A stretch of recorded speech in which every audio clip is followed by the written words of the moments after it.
मान लीजिए आपको अपने घर में रिनोवेशन का काम कराना है और एक वॉल को आप हटाना चाहते हैं, बट आपको ये डाउट आ रहा है कि ये एक लोड बियरिंग वॉल है या एक ये पार्टीशन वॉल है, तो पता कैसे चलेगा?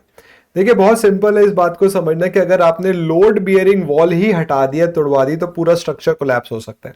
तो बहुत इंपॉर्टेंट है ये समझना कि जो वॉल है वो लोड बियरिंग है या पार्टीशन है।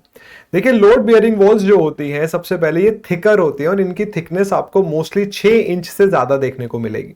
वहीं पे पार्टीशन वॉल्स जो है वो थिकर नहीं है, क्योंकि उनका काम लोड डिस्ट्रीब्यूशन नहीं है, उनका काम होता है प्राइवेसी प्रोवाइड कराना। एक बड़े रूम को आपने दो छोटे रूम में डिवाइड कर दिया। एक और रीजन जहां से आप पता कर सकते हो कि वॉल कैसी है, जो लोड बियरिंग वॉल्स होती है वो कंटिन्यूअस होती है। कहने का मतलब जो उनकी लोकेशन फर्स्ट फ्लोर पे देखने को मिलेगी वही आपको लोअर फ्लोर्स पे देखने को मिलेगी।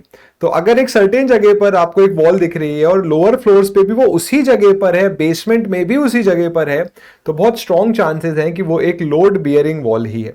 इसके अलावा जो बिल्डिंग प्लान्स होते हैं वहां क्लियरली मेंशन्ड होता है कि कौन सी वॉल का क्या पर्पस है और लोड बियरिंग वॉल्स को क्लियरली मेंशन किया जाता है।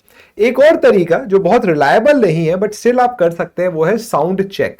आप वॉल पर अपना हाथ मार सकते हैं और अगर एक हॉलो साउंड आती है तो वो पार्टीशन वॉल होगी, और अगर एक थर्ड की तरह आवाज आती है, एक से धम जैसे आवाज आती है, तो वो फिर एक लोड बियरिंग वॉल होगी। बट स्टिल जब भी आप एक वॉल को तोड़वाएं, स्ट्रक्चरल इंजीनियर से जरूर कंसल्ट करें। Thank you.